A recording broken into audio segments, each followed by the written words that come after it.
మంచు కుటుంబంలో వివాదాలు నానాటికి పెరుగుతూ ఉన్నాయి. మంచు కుటుంబం వివాదాలకు కేంద్ర బిందువుగా మారుతూ ఉంది. మంచు మనోజ్ మంచు విష్ణు మీద ఆరోపణలు చేస్తూ ఉంటే మంచు విష్ణు అలాగే ఆయన కుటుంబ సభ్యులు మంచు మనోజ్ మీద కొన్ని ఆరోపణలు చేస్తూ ఉన్నారు. రీసెంట్గా మంచు విష్ణు అతని అనుచరులు నా కార్లను ఎత్తుకు వెళ్ళారు, నా ఆస్తులను ధ్వంసం చేశారు అంటూ మంచు మనోజ్ విష్ణు మీద అతని అనుచరుల మీద తీవ్ర ఆరోపణలు చేస్తున్నటువంటి నేపథ్యంలో అసలు ఈ ఘటనలో ఏం జరిగిందనేది మనం పూర్తి స్థాయిలో విశ్లేషణ చేసుకుందాం. ప్రస్తుతం మనతో పాటున్నారు ప్రముఖ రాజకీయ విశ్లేషకులు, ప్రముఖ సీనియర్ జర్నలిస్ట్ దుర్గా వడ్లమణి గారు. వారితో మాట్లాడు. దుర్గా, నమస్తే. నమస్తే అండి. మంచు కుటుంబం వివాదాలకు కేంద్ర బిందువుగా మారుతుంది. వారి కుటుంబంలో ఉన్నటువంటి వివాదాలు నానాటికి పెరుగుతూనే ఉన్నాయి. మంచు విష్ణు మంచు మనోజ్ మీద ఆరోపణలు చేస్తూ ఉంటే మంచు మనోజ్ కూడా మంచు విష్ణు మీద ఆరోపణలు చేస్తూ ఉన్నారు. ఇప్పుడు తాజాగా మంచు మనోజ్ మాత్రం మంచు విష్ణు అలాగే అతని అనుచరులు నా ఇంట్లోకి ప్రవేశించి నా కార్లను ఎత్తుకు వెళ్ళారని, నా ఆస్తులను ధ్వంసం చేసేందుకు ప్రయత్నం చేస్తున్నారు అంటూ ఆరోపణలు చేస్తూ ఉన్నారు. అసలు ఏంటి మేడం, ఈ ఘటనలో ఏం జరిగింది? ఇది చాలా కాలంగా ఉన్న గొడవలు. ఈ మధ్యన వాళ్ళు కాస్త సెటరేట్ అయ్యారని అందరూ అనుకున్న సమయంలో మళ్ళా ఇప్పుడు కొత్తగా మళ్ళా గొడవలు తెర మీదకి వచ్చాయి. ముఖ్యంగా మంచు మనోజ్ వెళ్ళి వాళ్ళ అన్న మంచు విష్ణు మీద కంప్లైంట్ చేశారు పోలీస్ స్టేషన్లో. ఏమనంటే నేను ఊర్లో లేనప్పుడు నా ఆస్తులు ధ్వంసం చేశారు, జల్పల్లిలో నా ఇల్లు ఏదైతే ఉందో అక్కడ గోడ దూకి మరి కార్లు ఎత్తుకుని వెళ్ళిపోయారు. తర్వాత మా ఇల్లు అంతా కూడా ధ్వంసం చేశారు, ఇంట్లో ఉండే సామాన్ అంతా. నా కూతురు బర్త్డే వేడుకలకి మేము రాజస్థాన్ వెళ్ళాము, ఆ సమయంలో ఈ పని చేశారు అంటున్నారు. ఈ కార్లన్నీ కూడా ఇప్పుడు విష్ణు వాళ్ళ కాంపౌండ్లో ఉన్నాయి అంటున్నాడు. కాబట్టి మంచు మనోజు ఈ విషయాన్ని తండ్రి మోహన్ బాబు గారికి చెప్దామని ప్రయత్నిస్తే ఆయన ఫోన్లో అందుబాటులోకి రాలేదు. నేను అనేది ఏంటంటేనండి, ఇప్పుడు పెద్ద పెద్ద కుటుంబాల్లో ఒక స్టేజ్కి వచ్చాకండి ఈ రకంగా గొడవలు రావడం అనేది బాగులేదు. ఇప్పుడు ఇంతకంటే పెద్ద కుటుంబాలు ఉన్నాయి. ఇప్పుడు నందమూరి గారి కుటుంబం ఉంది, లేదు అక్కినేని గారి కుటుంబం ఉంది, లేదు కృష్ణ గారి కుటుంబం ఉంది. మనకు తెలిసి కృష్ణ గారి కుటుంబంలో అసలు ఇంకా ఎక్కువ రావాలి, కానీ ఎప్పుడూ కూడా ఎటువంటి గొడవలు రాలేదు. విజయ నిర్మల గారితో ఆయన ఉన్నా కూడా, మహేష్ బాబు గారు కానీ ఎవరైనా కూడా తండ్రితో సఖ్యంగానే ఉన్నారు, విజయ నిర్మల గారితో కూడా సఖ్యంగా ఉన్నారు. అంటే వాళ్ళు ఉన్నా లేకపోయినా వాళ్ళందరూ కూడా ఈ రోజుకి కూడా ఎటువంటి మాటలు అనుకోవడం కానీ ఒకళ్ళనొకళ్ళు ఎవరికి అలాంటిది లేదు కదా. కానీ ఎందుకని మంచు మోహన్ బాబు ఇంట్లో ఇలా జరుగుతోంది? దీనికి కారణం ఏంటి? ఎందుకంటే దాసరి నారాయణరావు గారు లాంటి పెద్దలు లేకపోవటం కూడా ఇండస్ట్రీలో ఒక మైనస్ అయింది. ఇప్పుడు దాసరి గారు లేకపోవటం వల్లే కదా దాసరి గారి కుటుంబంలో ఈరోజు ఇన్ని గొడవలు వచ్చాయి. ఇప్పుడు మోహన్ బాబు లాంటి వాళ్ళు ఆయన ఆస్తి గొడవలు తీరుస్తామని తీర్చలేదు కూడా, చేతులు ఎత్తేసాడు ఆయన. అంటే నేను అనేది మనుషులు ఉన్నప్పుడు వేరు, లేనప్పుడు కదా ఇలాంటి వాళ్ళు సరిగా ఉండాలి. అంటే చాలా సందర్భాల్లో మంచు మోహన్ బాబు గారు మనిషి దగ్గర క్రమశిక్షణ లేకపోతే నాకు నచ్చదు అంటూ చాలా సందర్భాల్లో ఆయన వ్యాఖ్యానించారు. కానీ ఇప్పుడు మాత్రం నెటిజన్లు అసలు నీ కుటుంబంలోనే సఖ్యత లేదు, మీ కుటుంబస్తులకే క్రమశిక్షణ లేదు అంటూ మంచు కుటుంబాన్ని టార్గెట్గా చేసుకొని కొన్ని పోస్టులు పెడుతూ ఉన్నారు. ఏంటి మేడం, దీన్ని ఎలా చూడాలి? ఇప్పుడు క్రమశిక్షణ ప్రతి కుటుంబంలోనూ ఉంటుంది, ఉండాలి. అది వాళ్ళ పరిధులు. అది అంటే నేను బయట వాళ్ళకి వెళ్ళి నాకు ఇలా క్రమశిక్షణ ఉంది కాబట్టి మీరు ఇలా ఉండాలి అని చెప్పడం తప్పు. కానీ నా పిల్లలు అలా ఉండాలనుకోవడం తప్పు లేదు. వాళ్ళు ఉంటారా ఉండరా అనేది మీ మీద వాళ్ళ మీద ఆధారపడి ఉంటుంది.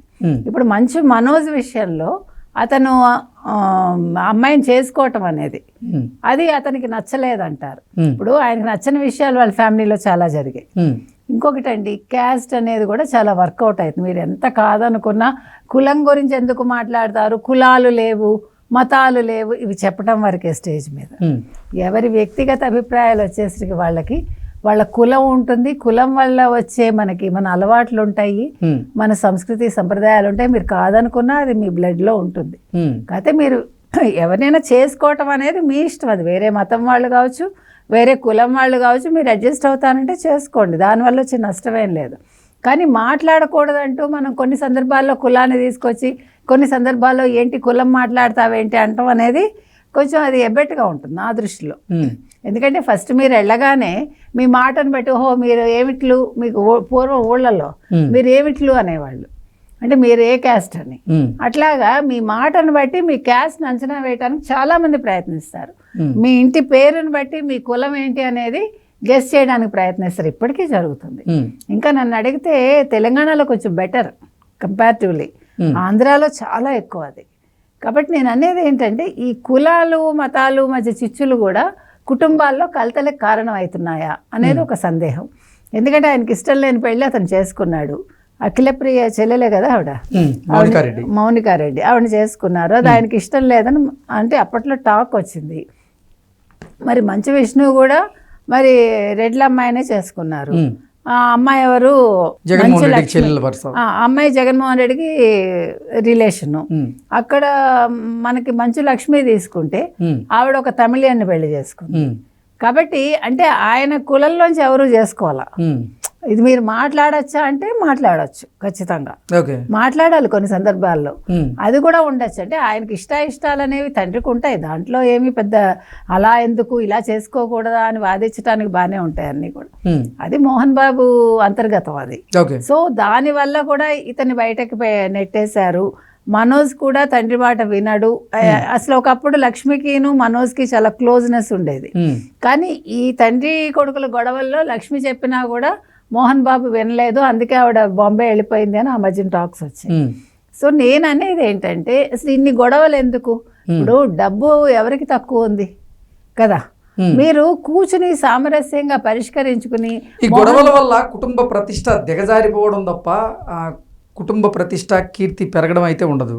ఖచ్చితంగా ఉండదండి. ఇప్పుడు మీరు అందరికీ నీతులు చెప్తారు కదా, మీ కుటుంబం ఏంటి ఇలా ఉంది అంటారు కదా.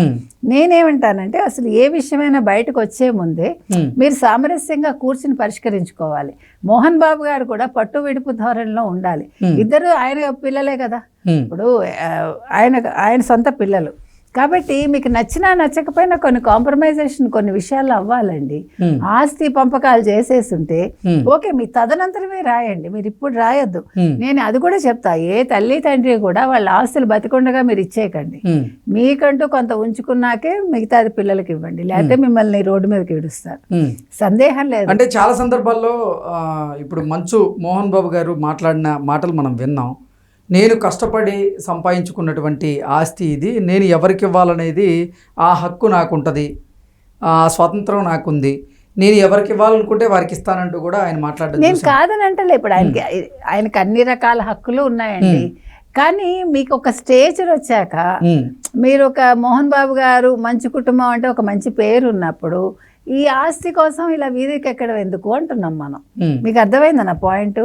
ఆయన ఇష్టమే, ఎవడు కాదంటల్లా. But let him compromise. నేను అనేది మీరు పెద్దరికం వహించి సర్లే నా కొడుకే కదా నేను కొంచెం తగ్గుతాను అనుకుంటే తప్పేం లేదు, బయట వాళ్ళు కాదుగా. కొంత ఆస్తి అతనికి ఇచ్చేసి ఇదేదో ఒక సెటిల్మెంట్ చేసేసుకుని ఇలా రోడ్డుకు ఎక్కకుండా వాళ్ళు ఒక మంచి సామరస్యపూరిత వాతావరణంలో వెళ్తే బాగుంటుంది. ఈగోలు ఉంటాయండి, ఎవడు కాదని అంటల్లా, కానీ ఈగోలు తగ్గించుకోవాలి. నేను తండ్రిని కాబట్టి వాళ్ళు నా మాటే వినాలి అనుకోవడం, లేకపోతే ఇది నేను సంపాదించిన ఆస్తి మీరు సంపాదించిన ఆస్తి ఎవడు కాదని అంటల్లా.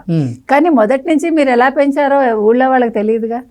మీరు ఈ ఆస్తి నాదనుకుని పెంచారా, లేకపోతే మనం అనుకుని పెంచారా, పిల్లలని సమానంగా పెంచారా, సమానంగా పెంచలేదా, ఆ విషయాలన్నీ మీ కుటుంబంలో తెలుస్తాయి, బయట వాడికి తెలియదు. కాబట్టి మనం లేనిపోని వివాదాలు తెచ్చుకుని మన ప్రతిష్టను దిగజార్చుకోవటం ఎందుకని మనం చెప్తున్నాం. కాబట్టి మంచు మనోజ్ అనేవాడు ఫోన్ చేసినప్పుడు మోహన్ బాబు గారు కూడా రెస్పాండ్ అయ్యి దీనికి ఒక పరిష్కారం చూపిస్తే బాగుంటుంది ఇప్పటికైనా అని నేను అనుకుంటున్నాను. ఓకే అండి, థ్యాంక్ యూ సో మచ్.